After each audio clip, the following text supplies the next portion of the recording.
You think you know what a dangerous prisoner looks like. Orange jumpsuit, isolation cell, the system keeping society safe. That picture is a lie. One man used a former US president's stolen pistol to kill sailors, then fed their bodies to crocodiles, and he did it after escaping from prison. Another killed two fellow inmates on the same afternoon, walked calmly into the guard office, set his bloody weapon on the desk, and told them the next roll call would be too short. A third man has never killed anyone in his life and has spent 52 years in solitary confinement. These are the 10 most dangerous inmates who ever lived. The version you have heard does not come close to the real thing. Come with me. Subscribe to the channel right now and drop a comment telling me where in the world you are watching from. Number 1. Karl Panzram.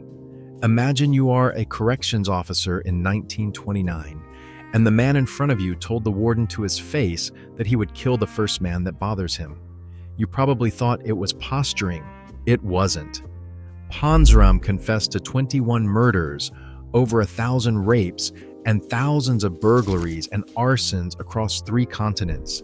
He cycled through at least 12 prisons and left every one of them worse than he found it. But here is what nobody talks about. In 1920, he broke into the home of former U.S. President William Howard Taft, the man who had personally signed off on his prison sentence, and stole his jewelry, his bonds, and his personal Colt .45 handgun. With that gun, he lured 10 sailors aboard a yacht, raped them, shot them, and dumped the bodies in Long Island Sound. He then traveled to Angola, hired 6 local men as guides, shot all 6, and fed their bodies to crocodiles. On June 20th, 1929, at Leavenworth Federal Penitentiary, he crushed civilian foreman Robert Warnk's skull with a 4-foot iron bar. He had warned them. At his hanging in September 1930, he spat in the executioner's face and complained they were moving too slowly. The last man on earth you would ever want to keep waiting. Number 2. Tommy Silverstein. Did you know one man is personally responsible for the design of every American supermax prison built in the last 30 years? You've probably never heard his name. Thomas Silverstein arrived at United States Penitentiary Marion, the highest security federal prison in America, already serving time for armed robbery and murder. On September 27, 1982, he stabbed a rival gang leader 67 times and dragged the body up and down the prison catwalk so every inmate on the block could see it. What most people don't realize is what came next. On October 22, 1983, while being escorted to a shower, Silverstein produced a hidden shank and stabbed corrections officer Merle Klutz 40 times.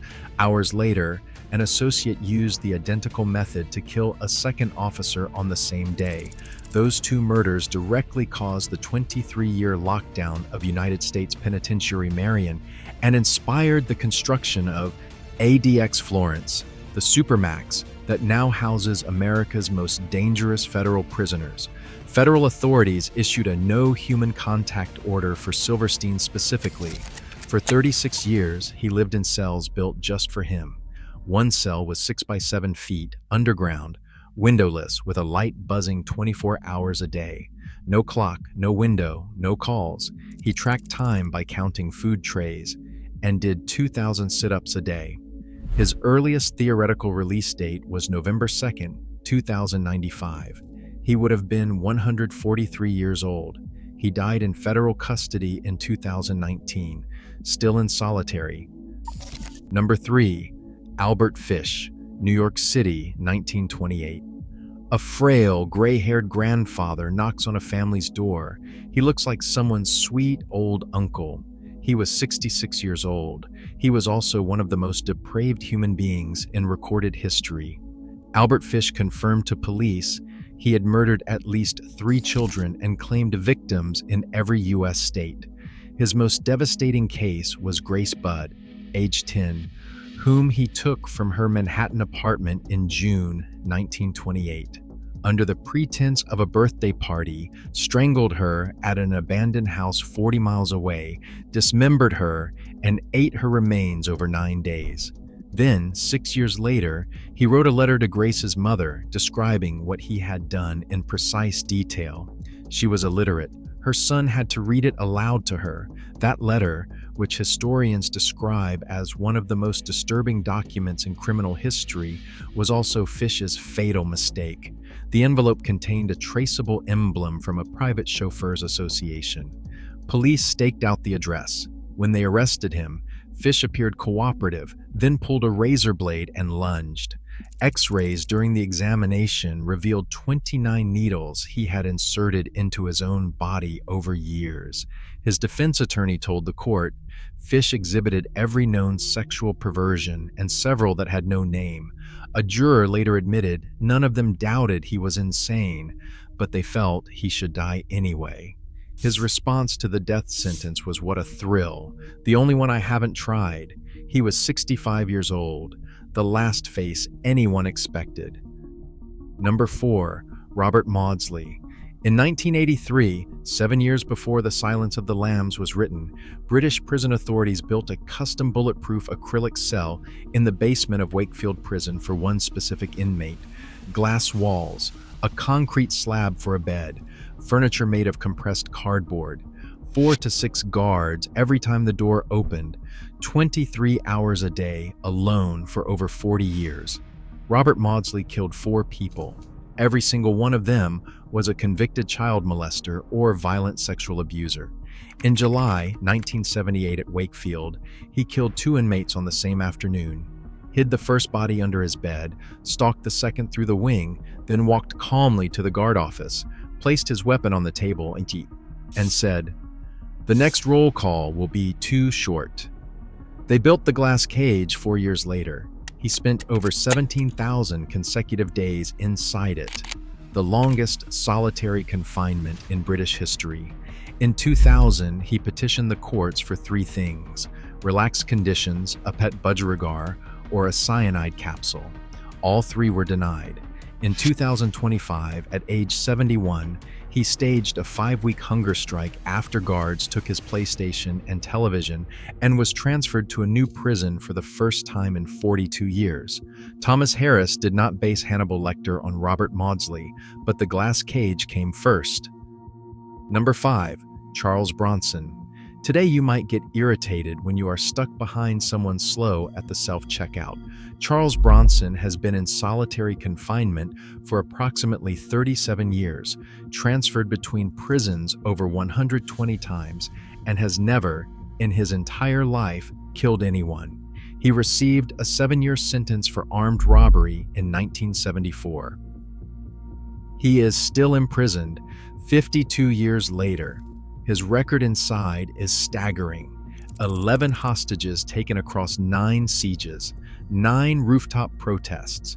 In 1993, he took a librarian hostage and demanded a helicopter, an inflatable doll, and a cup of tea, then released the man after being disgusted when he farted.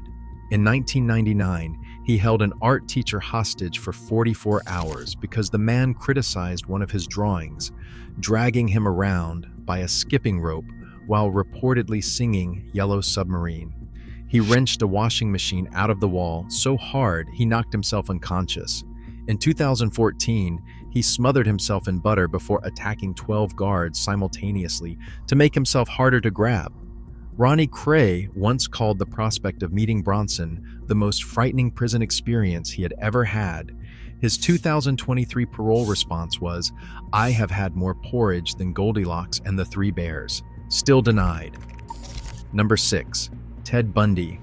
Bundy confessed to 30 murders across 7 states. Most people know that part. What they skip over is the math, because Bundy escaped from prison twice, and people died because of it. In June 1977 in Aspen, Colorado, Bundy jumped out of a second-floor courthouse window during a break in his own trial. He sprained his ankle on landing and disappeared into the mountains. He was caught 6 days later, speeding in a stolen car. The second escape is the one that haunts everything. On December 30th, 1977, after 6 months of deliberately losing over 30 pounds, Bundy crawled through a 1 square-foot hole he had sawed in his cell ceiling, dropped into the chief jailer's apartment while the jailer was out for Christmas, changed into his street clothes, and walked out the front door. The escape was not discovered for 17 hours. He made it to Tallahassee, Florida, over 1,000 miles away. 1 week later, he entered a sorority house and murdered 2 college women in approximately 15 minutes. 3 weeks after that, he kidnapped and killed a 12-year-old girl from her junior high school. Those deaths only happened because he escaped. Do the math. He was executed in Florida's electric chair in January 1989, while 500 people outside cheered and set off fireworks. His brain was removed and studied. No abnormalities found. None. Number 7. Richard Speck. Chicago, July 13, 1966, 11 p.m. A dormitory for student nurses on East 100th Street. Richard Speck forces his way in, binds 8 young women, and over the next 5 hours kills every one of them. A 9th woman, Corazon Amuro, rolls under a bunk bed while Speck is in another room. She believes he lost count. She stays hidden until dawn, pushes out a window screen, and screams. His tattoo, "Born to Raise Hell," gets him caught. At trial, Amaral walked from the witness stand directly to Speck, pointed her finger inches from his face, and said, "This is the man." The jury deliberated 49 minutes. That's the story everyone knows. Here's what got buried. In December 1988, inmates at Stateville Correctional Center accessed video equipment and recorded 2 hours of footage that would not surface until 1996. 5 years after Speck had already died. The tape showed him with dyed blonde hair, women's underwear, enlarged breasts from smuggled hormones, snorting cocaine, flashing hundreds, and describing the murders without a trace of remorse. On camera, unprompted, he said, "If they only knew how much fun I was having in here, they would turn me loose." The Illinois State Senate convened emergency hearings. The state made unauthorized prison cameras a felony. Speck died of a heart attack on December 5, 1991, 1 day before his 50th birthday. No family member claimed the body. Number 8. Eileen Wuornos, born February 29, 1956, Leap Day. Her father, a convicted child rapist, hanged himself in prison when she was 12. Her mother abandoned her at 3. By 15, she was living in the woods outside Daytona Beach, surviving through prostitution. She attempted suicide 6 times before she was 22. Between 1989 and 1990, she shot 7 men along Florida highways, claiming self-defense every time. Her first victim, Richard Mallory, was later confirmed to have served 10 years in prison for violent rape. The jury at her trial never heard that. 6 death sentences followed. The decade she spent on death row dismantled whatever remained of her grip on reality.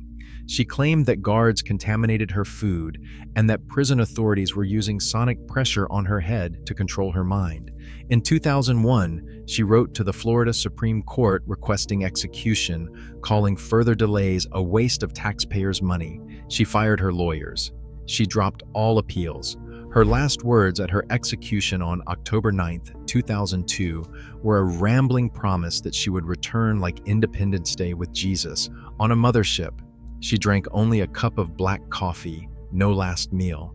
Charlize Theron won the Oscar for playing her on February 29, 2004, Leap Day, which was Wuornos' 48th birthday. History has its moments. Number 9. Anders Breivik.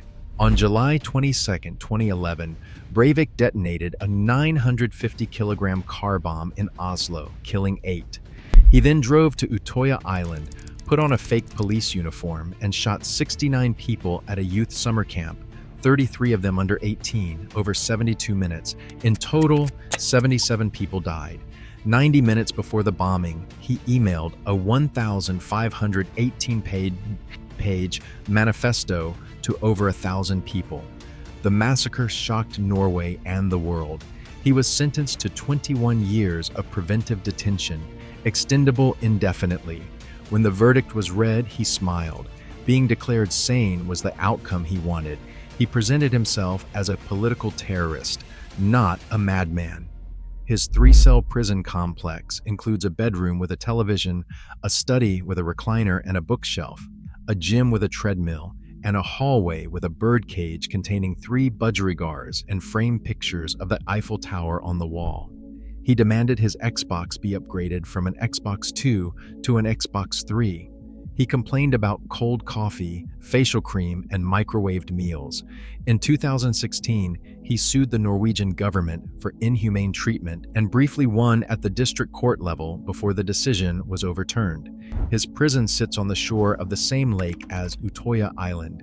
He can see the island from his window. He has since changed his name to a Viking-inspired title, Far Skaldagrimmer Rauskjolder of Northriki. Parole has been denied every time. Number 10. Richard Ramirez. This is the one that doesn't end the way you expect, and that's exactly why it matters. Ramirez was born February 29, 1960, the same leap day birthday as Eileen Wuornos, exactly 4 years apart. Between April 1984 and August 1985, he terrorized Greater Los Angeles through home invasions that left at least 13 dead. Victims ranging from 6 to 83 years old. He drew satanic pentagrams at crime scenes, forced survivors to swear to Satan, and gouged out a woman's eyes and placed them in a jewelry box. Gun sales across California surged during his entire spree. His capture on August 31, 1985, is almost too strange to believe. After police released his mugshot, Ramirez got off a bus in East Los Angeles, walked into a liquor store, picked up a newspaper, and saw his own face on the front page. He ran. A neighborhood mob chased him down the street, beat him with a metal fence post, and held him until police arrived. He told the officers that he was lucky the cops got there. At trial, he raised his palm to show a satanic pentagram he had drawn on it, and he shouted in open court. He was convicted on all 43 charges and received 19 death sentences. He responded that it was a big deal, and he added, "See you in Disneyland." On death row at San Quentin, he received more fan mail than any other inmate in the facility. In 1996, he married a magazine editor named Doreen Leoy, who had first seen his mugshot in 1985 and who had spent 11 years writing him letters. Her family disowned her. She reportedly left him years later after his DNA was matched to the 1984 murder of a 9-year-old girl. Apparently, even she had a line. Here is where the story goes quiet. Richard Ramirez received 19 death sentences. California had the death penalty. The convictions were airtight. The families of 13 murdered people were told justice would come. He spent 23 years on death row. The state never executed him. On June 7, 2013, he died of lymphoma in a hospital in Marin County, 53 years old, quiet, in a hospital bed, without ceremony, without the finality that the people he destroyed had spent over 2 decades waiting for. He was the 59th California inmate to die on death row without being executed. No one claimed his body for weeks. 19 death sentences, 0 executions. He died in his sleep. That is not justice. That's just what happened. These facts are real. Every one of them was pulled from court records, prison documents, and survivor testimony that most people never bothered to find. Tell me in the comments which story stopped you cold and which one you already knew. If you made it this far, hit like, subscribe, and share it with someone who thinks they already understand how dark history gets. They don't. Next week, there is more that never made it into the textbooks. We're just getting started.